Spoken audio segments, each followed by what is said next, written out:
Benjamin Franklin said, "Without freedom of thought, there can be no such thing as wisdom and no such thing as public liberty without freedom of speech."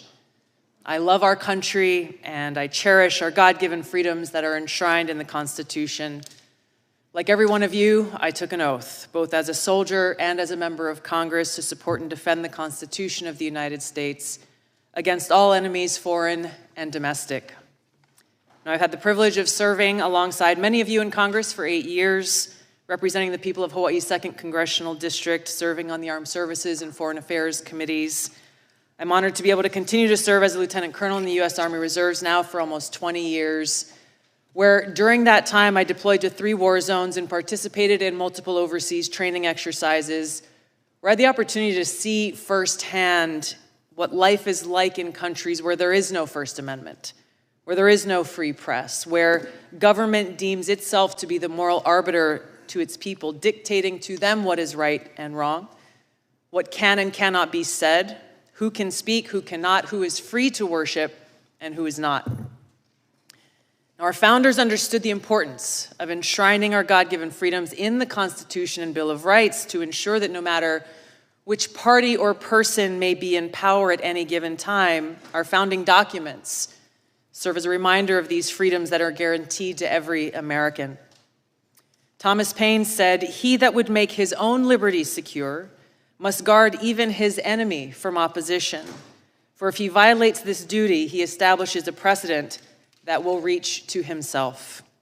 We cannot be so short-sighted as to thinking silencing speech that we don't like today will not result in our own voices being silenced tomorrow.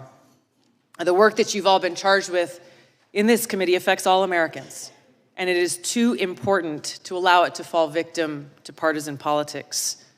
No matter how deep your differences, we must all agree to stand on the side of liberty.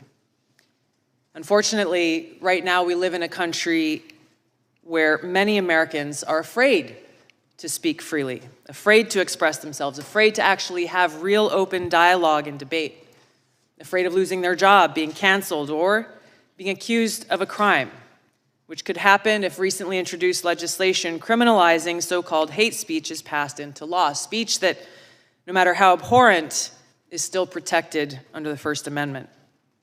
Now, this fear and this culture of fear and self-censorship is not unfounded. We have individuals in our government often working through their arms in the mainstream media and big tech, doing exactly what our founders rejected, trying to control what we, the people, are allowed to see and say under the guise of protecting us from so-called misinformation or disinformation. Now, of course, they appoint themselves as the sole authority and voice of truth, of information, backed by the most lethal force on earth with the power to target anyone they deem a threat. They alone are the ones, self-designated, who get to decide what is true and what is false, what is information and what is misinformation or disinformation. They say they're doing this for us, that they're doing this for our own good, to protect the people. But in reality, the truth is they think that we're too stupid to think for ourselves, too stupid to discern for ourselves and to draw our own conclusions.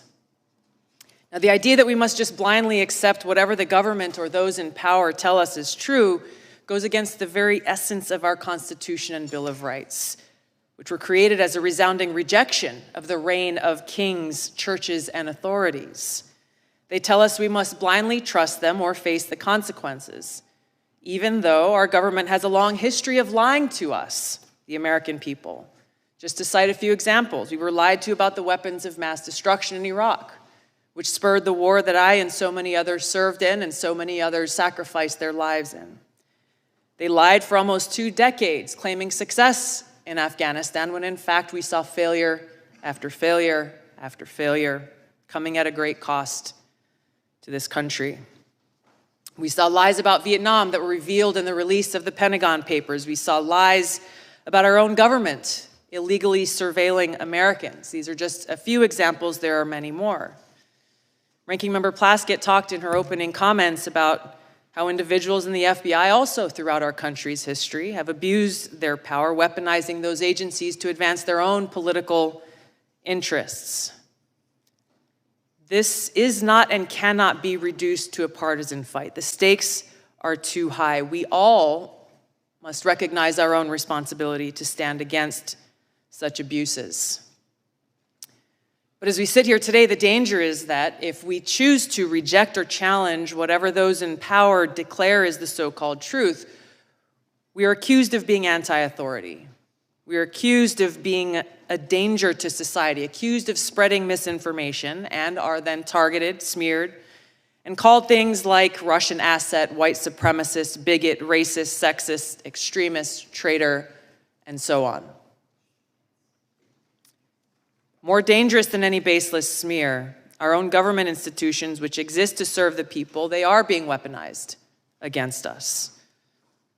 The Department of Homeland Security declared a heightened domestic terrorism threat due to 3 factors, the first of which is, quote, the proliferation of false or misleading narratives which sow discord or undermine public trust in U.S. government institutions, end of quote. They are the ones who get to decide what those false or misleading narratives are. Former CIA Director John Brennan said in 2021 that, quote, members of the Biden team are now moving in laser-like fashion to try to uncover as much as they can about what looks very similar to insurgency movements that we've seen overseas. An unholy alliance frequently of religious extremists, authoritarians, fascists, bigots, racists, nativists, and even libertarians, end of quote.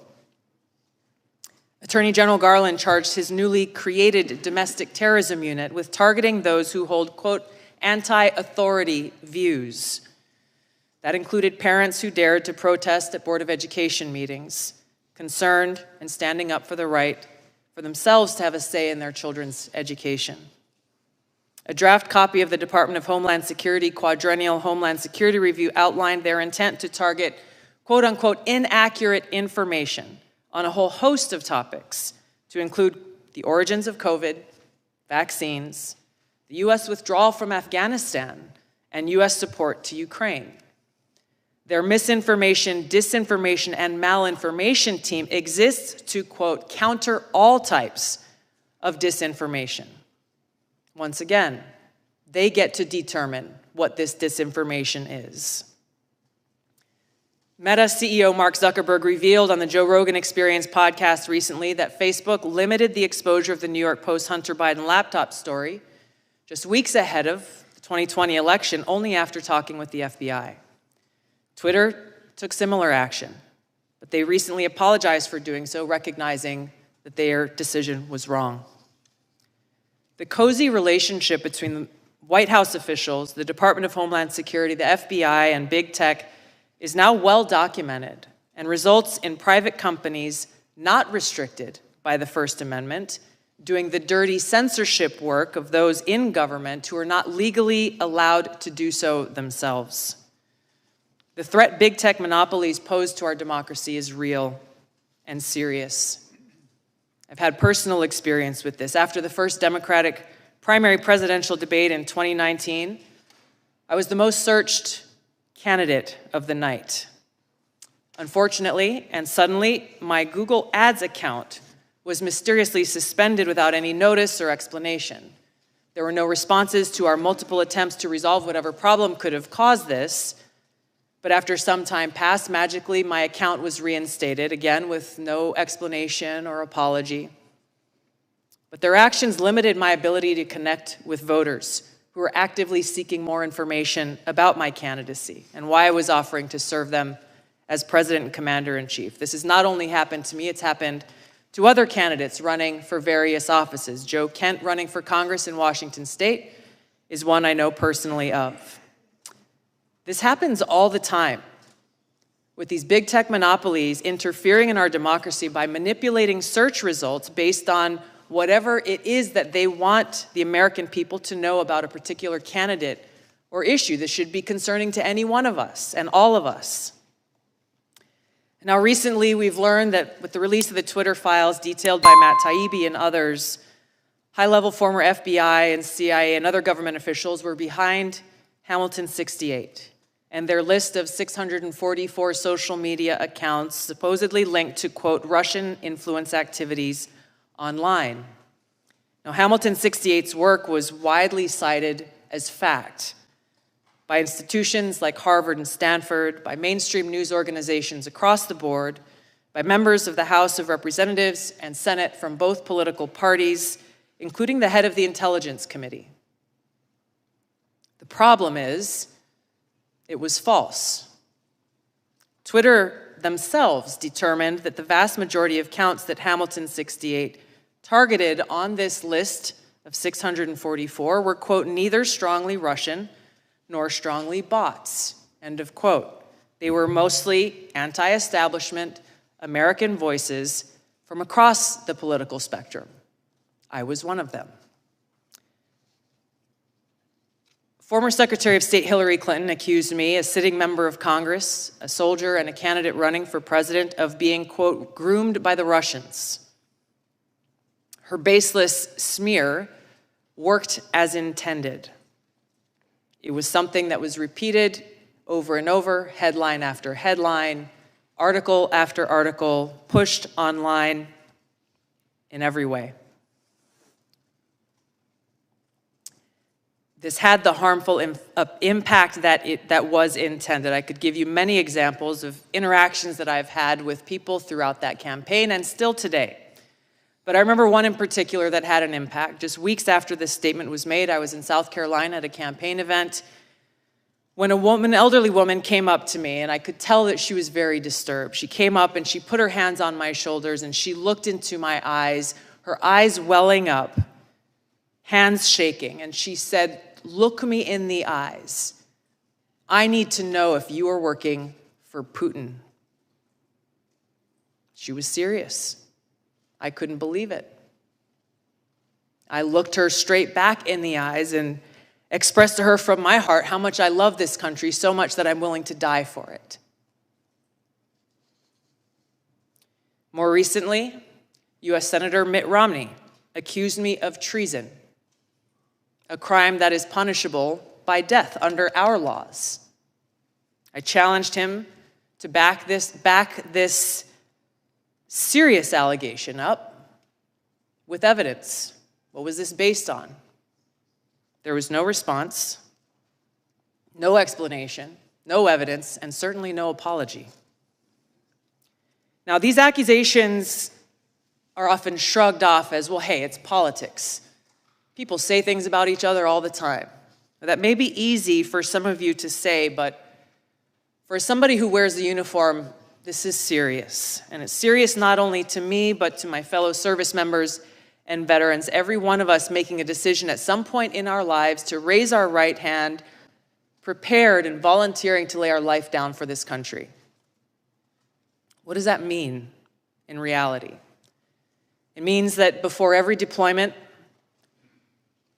in our own hearts, we have to make peace with the possibility that we may not come home. It means writing letters to our loved ones, trying to find the words to express our love and gratitude, knowing that that may be our final goodbye. It means, for those of us who do come home, doing our best every single day to honor the great sacrifices of our brothers and sisters who paid that ultimate price. This is much bigger than me or any one individual. When those who dare to challenge the establishment are targeted by this powerful conglomerate of government, corporate media, and big tech, weaponizing all that they have against the people for their own selfish gain, it has a dangerous chilling effect on free speech, and it sends a very powerful message. If you dare to challenge us, we will come after you.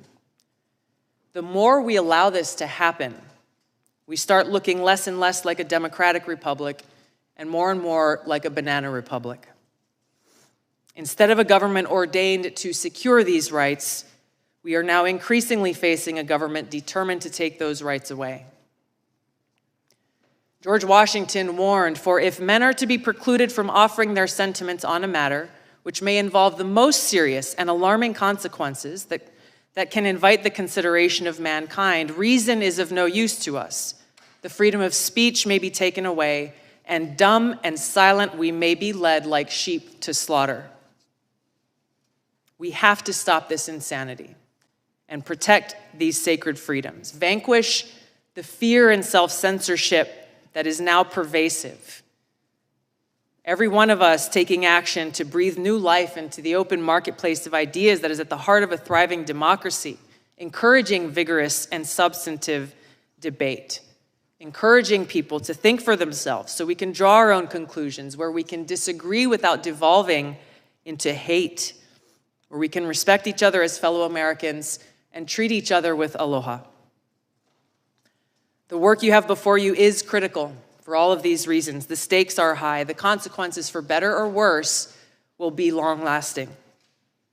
And for the sake of the American people, our freedom, and the future of this country we love, I pray we can set aside our partisan differences and commit to standing together to defend the constitutional right of every American to live free.